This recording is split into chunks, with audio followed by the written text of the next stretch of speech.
Bismillahir-Rahman-ir-Rahim. Alhamdulillah wa salatu wa salamu ala Rasulillah. Parfois, la vie nous fait croiser des âmes comme des éclats de lumière. Elles apparaissent, illuminent un instant, puis s'éloignent sans prévenir. Tu te demandes, pourquoi? Pourquoi cette rencontre? Pourquoi ce départ? Pourquoi ce sentiment qu'Allah te rapproche d'une personne, puis te l'enlève? C'est dans ces moments-là que le cœur cherche des réponses, non pas dans les mots des hommes, mais dans les signes d'Allah. Imagine cette scène. Un homme pieux, le cœur lourd, assis face à un savant. Son regard est fatigué, son âme pleine d'espoir et de confusion. Il dit doucement, « J'ai prié, j'ai attendu, j'ai essayé, mais la bonne personne ne vient pas. Pourquoi ?» Le savant l'observe un moment, puis répond avec une tendresse ferme. « Mon fils, ce qui t'est destiné te trouvera, même si cela semble impossible, et ce qui ne t'est pas destiné s'éloignera, même si tu le poursuis de toutes tes forces. » Ces mots tombent comme une pluie légère sur un sol assoiffé. Et dans le silence qui suit, le cœur comprend. Rien ne se produit sans la volonté d'Allah. Cette phrase, si simple, a changé des vies. Elle nous rappelle que le destin n'est pas une chaîne qui enferme, mais un fil tissé avec sagesse. Chaque rencontre, chaque échec, chaque absence fait partie d'un plan divin plus grand que nos désirs. Mais avant d'aller plus loin, prends un instant. Ne cherche pas à comprendre tout de suite. Respire. Laisse ces mots pénétrer ton cœur. Car cette vidéo n'est pas simplement une explication du destin. C'est un voyage. Un voyage vers la confiance, vers la paix intérieure, vers la lumière d'Allah. Alors, si tu sens ton cœur prêt à écouter, reste jusqu'à la fin. Car une surprise spirituelle t'attend. Un rappel qui, peut-être, changera ta façon de voir ce que tu vis. Et avant de continuer, laisse une trace de ton cœur. Écris simplement en commentaire une phrase qui te ressemble. Un mot, une invocation, une intention. C'est ta manière de dire « Je fais partie de ce voyage ». Revenons à cette idée. Rien ne se produit sans la volonté d'Allah. Elle est simple à dire mais difficile à vivre. Parce que parfois, ce que veut Allah, notre cœur le refuse. Il s'attache à ce qu'il doit quitter. Il pleure ce qu'Allah éloigne. Et il se demande « Pourquoi m'avoir montré quelque chose de si beau, si ce n'était pas pour moi ?» Mais le croyant apprend, au fil du temps, que la beauté ne réside pas toujours dans ce qu'on garde, mais souvent dans ce qu'on perd. Peut-être qu'Allah t'a fait rencontrer quelqu'un, non pas pour que tu l'aies, mais pour que tu apprennes à aimer avec foi. Peut-être qu'il t'a éloigné de quelqu'un, non pas pour te punir, mais pour te préserver de ce que ton cœur ne voyait pas encore. Et peut-être qu'il retarde la bonne personne, parce qu'il est en train de te préparer, de purifier ton cœur, de t'apprendre à aimer sans dépendre. Chaque cœur brisé, chaque prière sans réponse visible, chaque silence d'Allah n'est pas un rejet, mais un rappel. Un rappel que le contrôle ne t'appartient pas, que ton rôle n'est pas de forcer, mais de faire confiance. Le savant avait raison. Ce qui est pour toi trouvera toujours le chemin jusqu'à toi. Même à travers 1000 détours, 1000 épreuves, 1000 larmes. Et ce qui n'est pas pour toi, même si tu le poursuis avec passion, s'effacera de ta vie avec le temps. Alors, au lieu de courir après les réponses, cherche le calme dans la certitude. Le calme du « Qadar Allah wa ma sha'a fa'al », c'est le décret d'Allah et il fait ce qu'il veut. C'est là que commence la paix. C'est là que commence ton voyage.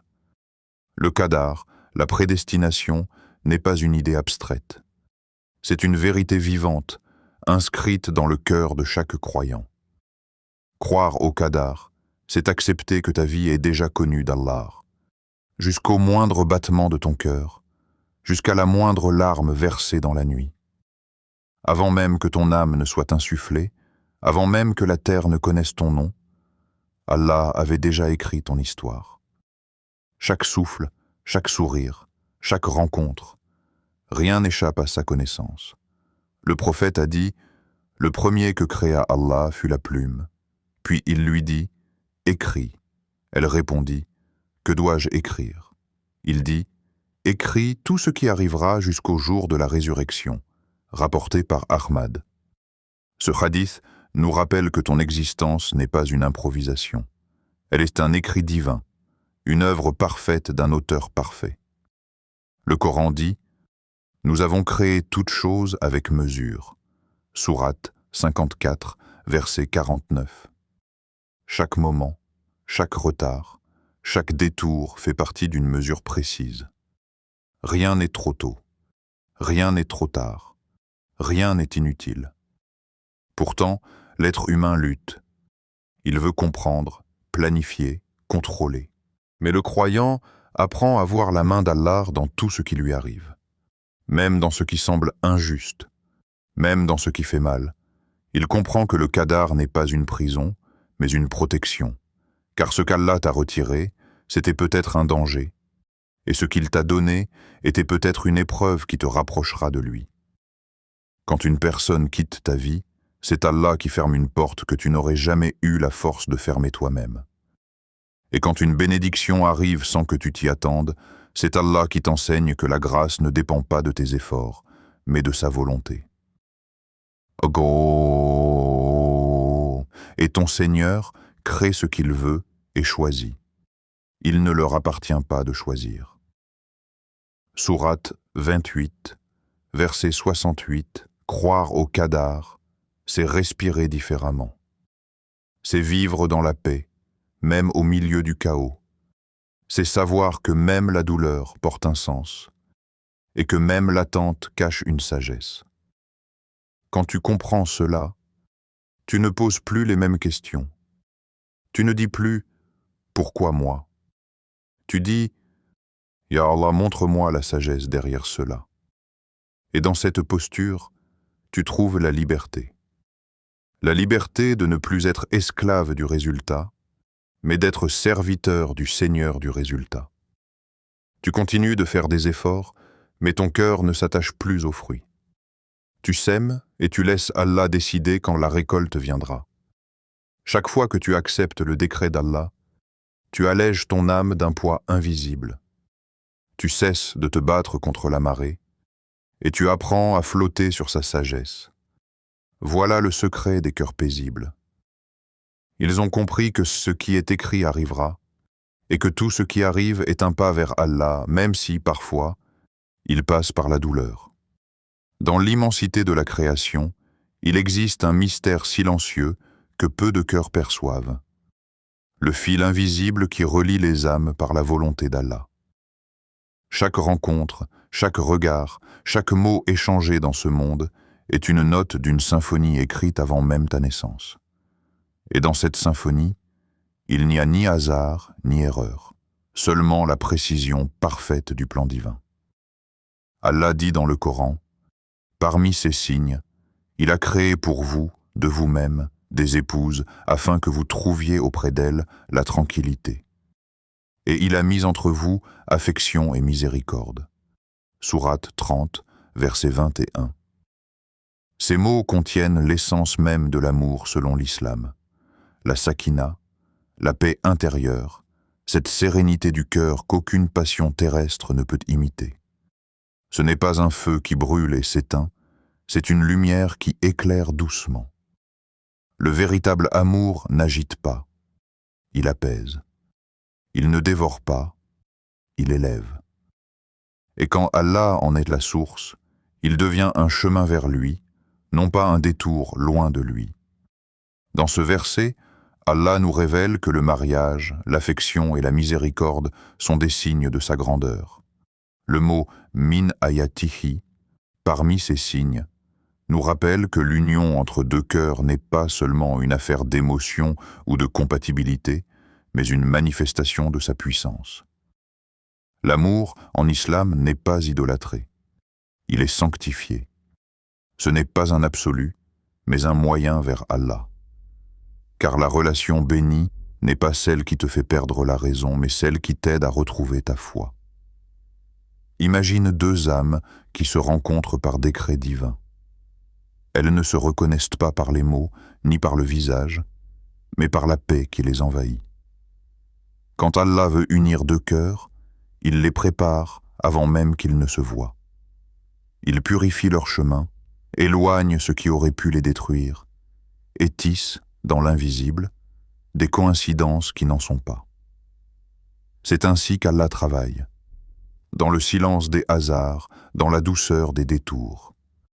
Mais si la volonté d'Allah ne veut pas de cette union, même 1000 efforts n'y changeront rien. Car le destin ne se force pas, il s'accepte. Et cette acceptation est une preuve de foi. Combien d'âmes se sont attachées à ce qu'Allah voulait leur enlever? Combien ont pleuré sur des histoires que la sagesse divine voulait clore? Parce que parfois, ce que ton cœur appelle amour, Allah l'appelle épreuve. Quand Allah veut qu'une relation t'élève, il y met la paix, la clarté et la bienveillance. Mais quand il veut t'en protéger, il y met l'incompréhension, les obstacles et le vide intérieur. Même si l'apparence semble belle, même si le cœur s'y accroche, une relation qui t'éloigne d'Allah n'est pas bénie. Elle est un test de détachement. Le croyant ne mesure pas une relation à l'intensité de ses émotions, mais à la lumière qu'elle laisse dans son âme. Si cette relation éteint ta foi, c'est qu'elle n'est pas pour toi. Mais si elle te pousse à la prière, à la pudeur, à la gratitude, alors, peut-être, elle vient d'Allah. Le prophète a dit « Quand Allah aime un serviteur, il l'éprouve », rapporté par Al-Bukhari. Même dans l'amour, Allah éprouve, pour purifier ton intention, tester ta sincérité, et t'apprendre que le bonheur ne réside pas dans la possession, mais dans la conformité à sa volonté. Observe le monde autour de toi. Regarde comment les fleuves trouvent toujours la mer, même après des détours, des chutes et des obstacles. Ils ne savent pas quand, ni comment, mais ils savent où. Ainsi sont les âmes guidées par Allah. Elles peuvent s'égarer un moment, mais elles reviennent toujours vers la destination qu'il a choisie. Allah te rappelle dans le Coran, et ton Seigneur crée ce qu'il veut et choisit. Il ne leur appartient pas de choisir. Sourate 28, verset 68. Ces mots libèrent, ils brisent le poids de la culpabilité et apaisent le regret. Car si Allah choisit, c'est qu'il sait. Et s'il sait, c'est qu'il aime. Ne te tourmente donc plus en te demandant pourquoi cette personne est partie ou pourquoi l'autre ne t'a jamais remarqué. Ne cherche pas à comprendre pourquoi une belle relation s'est arrêtée. Peut-être qu'Allah l'a stoppée parce qu'il t'avait réservé une plus belle lumière, ou parce qu'il voulait éviter un futur que ton cœur n'aurait pas supporté. Quand Allah veut que tu sois avec quelqu'un, tu n'auras pas besoin de lutter contre le monde. Les circonstances s'aligneront, les chemins se croiseront, et les cœurs se comprendront sans forcer. Mais si Allah ne le veut pas, même la plus belle histoire ne tiendra pas. L'amour véritable en islam, c'est celui qui mène à Allah. C'est un amour qui te pousse à être meilleur, à te purifier, à devenir un refuge pour l'autre, comme le prophète fut un refuge pour Khadija, radiyallahu anha, et elle, un refuge pour lui. Leur amour n'était pas fait d'excès ou de promesses humaines, mais de constance, de respect et de foi. C'est ce type d'amour qu'Allah bénit, un amour construit dans la lumière, nourri par la patience et guidé par la prière. Ainsi, la volonté d'Allah dans les relations humaines est comme un vent invisible. Tu ne le vois pas, mais tu ressens sa direction. Et celui qui apprend à marcher avec ce vent, au lieu de lutter contre lui, trouve la paix avant même d'avoir trouvé la personne. Quand Allah veut unir deux cœurs, les signes ne sont pas dans les miracles visibles, mais dans les détails du quotidien, dans les sensations que ton cœur reconnaît sans comprendre. Premièrement, la sérénité intérieure. C'est le premier signe et le plus profond. Une relation bénie ne te rend pas nerveux, jaloux ou instable. Elle te calme. Tu sens, sans pouvoir l'expliquer, que cette personne ne trouble pas ton âme. Elle la stabilise. Tu peux prier en paix, parler sans crainte, exister sans jouer un rôle. Et surtout, tu sens que cette relation te rapproche d'Allah, pas de ton ego. Deuxièmement, la facilité. Quand une relation est écrite par Allah, les chemins s'aplanissent comme si le monde collaborait avec ton destin. Les discussions se simplifient, les familles s'apaisent et les portes s'ouvrent naturellement. Ce n'est pas l'absence totale d'obstacles, mais une absence de résistance du cœur. Tu sens que tout coule avec douceur. Le prophète a dit « Ce qui est écrit pour toi viendra à toi, même si cela semble difficile. » Tu n'as donc pas besoin de forcer l'amour, tu dois seulement le laisser venir à toi au moment voulu. Troisièmement, le rapprochement spirituel. L'amour voulu par Allah t'élève, il ne t'éloigne pas. Tu pries plus, tu t'adoucis, tu purifies ton regard, tes intentions. Cette personne te rappelle Allah sans même te parler de religion. Son comportement est un rappel, sa présence un apaisement, sa foi un miroir de la tienne. C'est un amour qui guérit, pas un amour qui blesse. Quatrièmement, la guidance divine. Quand Allah veut une union, il met la certitude dans ton cœur. Pas la passion du début, mais la paix du destin. Tu fais salat al-istikhara, et même si les signes extérieurs tardent, ton cœur était tranquille. Il ne court plus, il se pose. Et cette tranquillité est une réponse d'Allah plus forte que n'importe quel rêve. Le prophète a dit « Ce qui t'a atteint ne pouvait pas te manquer, et ce qui t'a manqué ne pouvait pas t'atteindre. » At-Tirmidhi. Ces paroles ne sont pas une simple consolation. Elles sont un pilier de paix intérieure. Elles rappellent que même l'amour est un décret, et que celui qu'Allah t'a écrit te trouvera, ni trop tôt, ni trop tard. Quand tu verras ces signes, la paix, la facilité, la foi, la certitude, n'aie pas peur. Ne doute pas, ne fuis pas. Car ce qui est voulu par Allah ne t'écrasera jamais.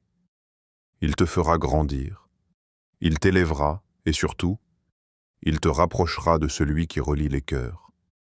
Ar-Rahman, le tout miséricordieux.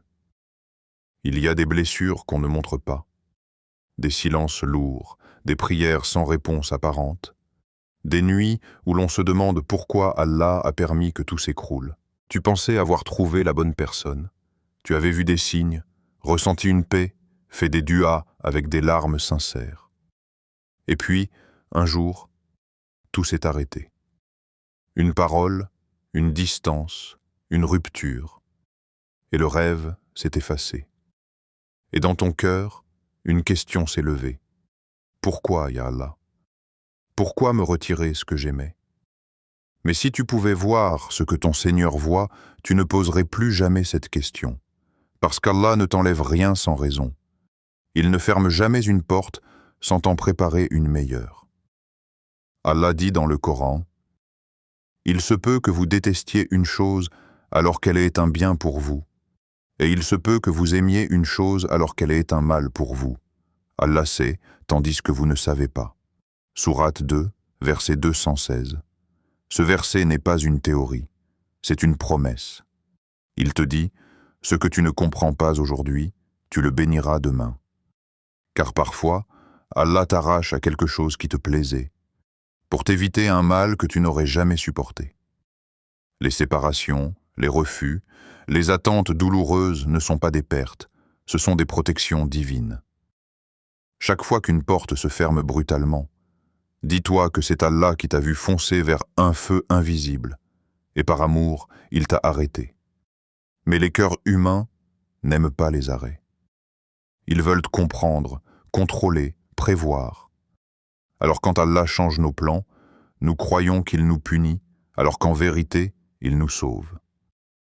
regarde ton passé. Combien de fois as-tu remercié Allah pour quelque chose qu'il t'a refusé? Combien de fois, des années plus tard, as-tu compris que ce refus était une bénédiction? Le croyant voit toujours la sagesse d'Allah, mais jamais à l'avance. Elle se dévoile après la tempête, quand le calme revient et que ton cœur a appris à faire confiance. La sagesse d'Allah dans les épreuves est subtile. Il ne te teste pas pour te faire souffrir, mais pour affiner ton âme, la débarrasser de ce qui la retient au monde. Il te sépare parfois de quelqu'un, non pas pour te priver d'amour, mais pour te montrer que le véritable amour ne commence que par lui. Car tant que ton cœur s'attache plus à une créature qu'au Créateur, tu seras brisé à chaque fois qu'elle s'en ira. Mais quand ton amour le plus fort devient l'amour d'Allah, même les départs ne te détruisent plus. Ils te ramènent à lui. Les épreuves dans les relations ont donc une sagesse cachée. Elles purifient ton intention. Tu n'aimes plus pour toi, mais pour Allah. Elles révèlent ton degré de patience. Tu apprends à attendre sans te révolter. Elles t'enseignent le détachement, à comprendre que tout ce qui est écrit pour toi reviendra, et que ce qui s'éloigne ne t'était jamais destiné. Certains cœurs n'auraient jamais connu la douceur de la foi sans avoir goûté à la douleur de la perte. C'est souvent dans la rupture que le croyant renaît. Parce que dans la solitude, tu découvres la présence, et dans l'absence, tu redécouvres la suffisance d'Allah. Ne crois donc pas qu'Allah t'a oublié. Quand il t'éloigne d'un mal que tu ne vois pas, il te rapproche de lui. Et c'est là le plus grand des bienfaits. Il y a dans le silence d'Allah une sagesse que ton impatience ne peut pas percevoir. Alors, au lieu de demander « Pourquoi moi ?», demande « Qu'est-ce qu'Allah veut m'enseigner à travers cela ?» Parce qu'à chaque perte, il dépose un enseignement. À chaque blessure, il dépose une purification. Et à chaque attente, il prépare une délivrance. Le prophète a dit « Quand Allah aime un serviteur, il l'éprouve », rapporté par Al-Bukhari. C'est une vérité difficile à accepter, mais magnifique quand on la comprend. Car les épreuves sont des signes d'amour divin, pas de rejet. Elles prouvent qu'Allah te façonne, qu'il te choisit, qu'il te prépare à quelque chose de plus pur. Alors, quand une relation s'effondre, ne dis plus « j'ai perdu ». Dis plutôt « Allah m'a protégé ». Et quand quelqu'un s'éloigne, ne dis pas « on m'a abandonné ». Dis « Allah m'a libéré ». Parce que ce que tu appelles « fin », Allah l'appelle souvent « commencement ».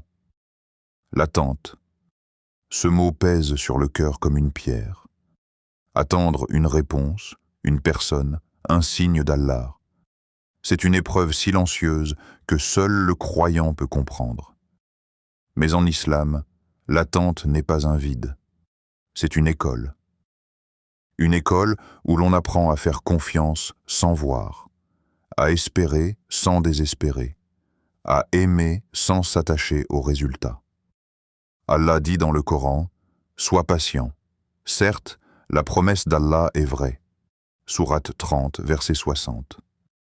La patience, sabre, n'est pas une simple endurance. C'est une lumière intérieure. C'est un état du cœur qui dit « Ya Allah, je ne comprends pas tout, mais je te fais confiance. » Le prophète a dit « Celui qui cherche à être patient, Allah l'aidera à l'être. Et nul n'a reçu un don meilleur et plus vaste que la patience. » Al-Bukhari et Muslim. Cela signifie que la patience n'est pas une faiblesse. C'est un cadeau divin, une protection invisible autour de ton cœur. Pendant l'attente, ton âme travaille. Elle se répare, se nettoie, se reconstruit. Les retards ne sont pas des punitions, ce sont des préparations. Si Allah tarde à te donner ce que tu demandes, c'est peut-être qu'il veut d'abord que tu deviennes capable d'en prendre soin. L'attente te révèle à toi-même. Elle expose tes blessures, ton impatience, tes illusions, et elle t'enseigne la foi réelle, celle qui ne dépend pas des résultats, mais de la conviction que tout arrive au moment parfait. C'est dans ce temps suspendu que naît le tawakkul, la confiance absolue en Allah. Faire tawakkul, c'est déposer le fardeau de ton cœur entre ses mains et dire « Ya Allah, j'ai fait ma part ». Le reste, c'est toi le croyant qui attend, ne reste pas immobile. Il agit, il prie, il se purifie. Il fait des efforts, mais il n'en devient pas esclave. Parce qu'il sait que l'amour, le mariage, la réussite, tout cela appartient à celui qui dit « Kun fayakun », soit, et la chose est. Pendant l'attente, tu n'es pas abandonné. Tu es en formation spirituelle. Allah t'enseigne à aimer sans idolâtrer, à désirer sans t'attacher, à espérer sans oublier la gratitude. Quand tu apprendras à être heureux même seul, Allah t'enverra quelqu'un qui ne sera plus un besoin, mais une bénédiction. Car le mariage n'est pas un refuge pour les cœurs vides, mais une union entre deux âmes pleines. Alors, ne dis pas « je suis en retard », dis « je suis en préparation ».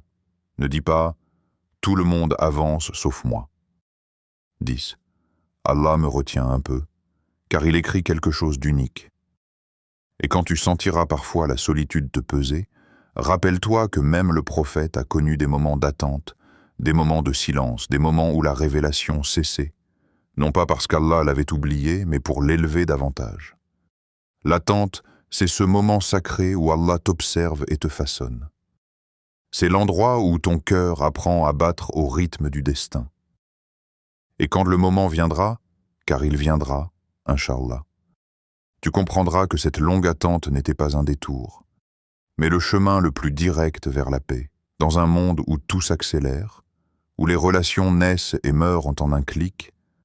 Le croyant, lui, apprend à ralentir. Il comprend que l'amour n'est pas une chasse, mais une construction, qu'avant de demander à Allah une âme pieuse, il faut d'abord devenir soi-même cette âme pieuse. Allah dit « Les femmes pures sont pour les hommes purs, et les hommes purs pour les femmes pures ». Sourate 24, verset 26. Ce verset n'est pas une promesse conditionnelle, c'est une loi spirituelle. Allah unit les cœurs qui se ressemblent dans la foi, non ceux qui se cherchent dans le désespoir. Alors, demande-toi, est-ce que je suis prêt à être ce que je demande? Parce que le mariage n'est pas une récompense, c'est une responsabilité sacrée. Avant de prier pour rencontrer la bonne personne, prie pour devenir la bonne personne. Avant de demander à Allah un cœur sincère, purifie le tien de l'orgueil, de la rancune, de la jalousie. Fais de ton cœur une terre fertile, car Allah ne dépose pas une bénédiction dans un sol pollué. Il la dépose dans un cœur qui a appris la sincérité. Commence par ce que tu peux maîtriser, ta relation avec Allah. Sois assidu dans la prière, même quand personne ne te voit. Parce qu'une personne qui est fidèle à Allah sera fidèle à son futur époux ou épouse. Ne te contente pas de faire tes prières comme un rituel. Fais-les comme un rendez-vous amoureux avec ton Seigneur. L'amour le plus pur commence toujours là, dans la prosternation. Sois doux dans tes paroles. Apprends à parler avec sagesse, à écouter sans juger. La douceur, ce n'est pas la faiblesse, c'est la marque des cœurs que Dieu a polis. Le prophète a dit « La douceur n'est présente dans une chose qu'elle ne l'embellisse » Muslim. Si tu veux un amour qui t'élève, apprends à aimer avec bienveillance. Sois sincère dans tes intentions. Ne cherche pas quelqu'un pour combler un vide, mais pour marcher ensemble vers le paradis. Le mariage, dans l'islam, n'est pas un refuge émotionnel. C'est une adoration. C'est une alliance entre deux âmes qui s'entraident dans le bien. Deux cœurs qui se rappellent Allah quand le monde les distrait. Avant de rêver d'un amour idéal, apprends à être reconnaissant même dans ton célibat. Le célibat n'est pas un châtiment. C'est une préparation divine. Allah t'isole parfois pour te fortifier, comme il isole une graine dans la terre avant qu'elle ne devienne un arbre. Alors, que faire pendant cette préparation? Premièrement, prie plus que tu ne parles de ton futur. Les mots ne construisent pas l'avenir. Les invocations, oui. Confie ton cœur à celui qui l'a créé. Deuxièmement, apprends la pudeur du cœur. Garde tes sentiments pour celui ou celle qu'Allah t'écrira. Car plus tu te disperses, plus tu affaiblis la force de ton amour futur. Troisièmement, cultive tes qualités intérieures. La patience, la bonté, l'humilité, la gratitude. Ce sont ces trésors invisibles qui attireront une âme pure, plus que n'importe quelle beauté extérieure. Quatrièmement, travaille sur tes défauts. Le mariage n'efface pas le caractère, il le révèle. Si tu es impulsif, apprends la maîtrise. Si tu es blessé, apprends la guérison. Car tu n'attires pas ce que tu veux, tu attires ce que tu es. Et surtout, ne précipite rien. Le prophète a dit « La précipitation vient de Shaitan » at-Tirmidhi. Le vrai amour n'arrive jamais dans la hâte. Il arrive dans la paix. Car Allah ne livre jamais un cadeau dans la confusion. Il prépare ton cœur avant de le remplir.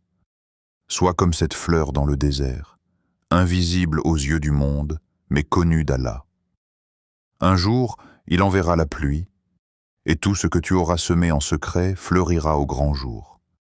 Ton rôle n'est donc pas de chercher, mais de devenir digne d'être trouvé.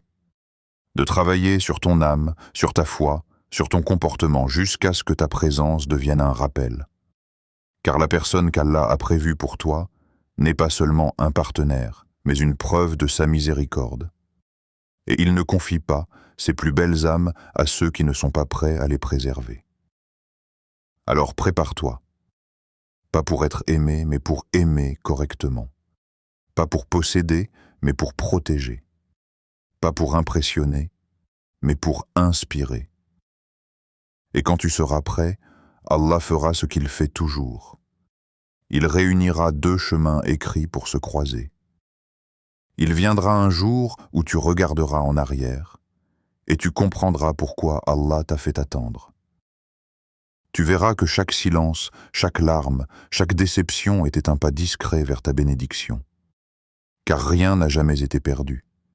Même les moments de solitude avaient un sens. Même les prières sans réponse visible ont été entendues. Et même les détours faisaient partie du chemin.